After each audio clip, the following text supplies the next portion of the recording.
రాజమండ్రిలోని చౌడేశ్వరి నగర్, స్వరూప్ నగర్లో స్థానికులు అస్వస్థతకు గురైన ఘటనపై ఏపీ సీఎం చంద్రబాబు అసెంబ్లీలో ఒక ప్రకటన చేశారు. ఈ ఘటన చాలా బాధాకరమన్నారు. లాలా చెరువు ప్రాంతంలో 4 చనిపోయారని, 8 మంది ఆసుపత్రిలో చికిత్స పొందుతున్నారని చెప్పారు.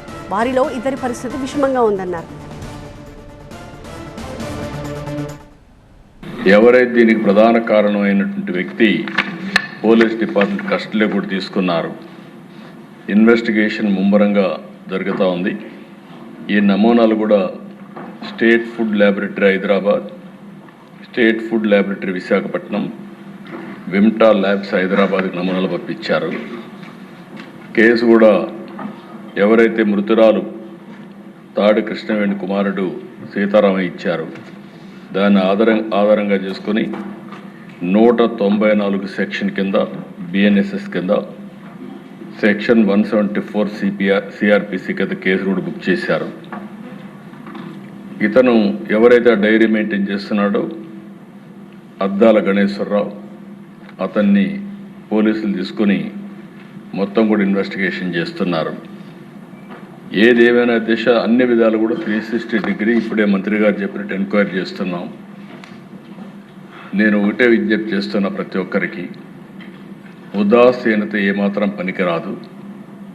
ఒకవేళ కావాలని చేసుంటే, ఏదైనా కక్కుర్తిపడి కలుషితం చేస్తుంటే మాత్రం చాలా సీరియస్గా ఉంటాం. ఒకవేళ ఏం జరిగిందో మొత్తం ఎస్టాబ్లిష్ చేసి దోషులపైన కఠినమైన చర్య తీసుకుంటాం.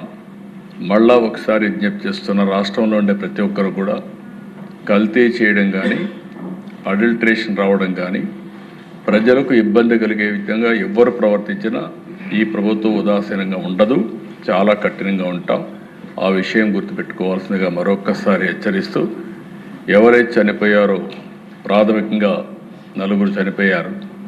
ఆ 4కి ఒక 10 లక్షల రూపాయల చొప్పున ఆర్థిక సహాయం చేస్తూ, అదే సమయంలో ఎవరైతే హాస్పిటల్లో ఉన్నారో వాళ్ళని పూర్తిగా రికవర్ అయ్యే వరకు వారికి ఎంత డబ్బులైనా ఖర్చు అయినా ఆ డబ్బులు కూడా ఖర్చు పెట్టి వారికి పూర్తిగా సహకరిస్తామని చెప్పి మరొకసారి తెలియజేసుకుంటూ, చనిపోయిన కుటుంబాల పట్ల నా ప్రగాఢ సానుభూతి తెలియజేసుకుంటూ, ఆ చనిపోయిన వాళ్ళకి ఆత్మశాంతి కలిగాలని భగవంతుని ప్రార్థిస్తూ సెలవు తీసుకున్నాను.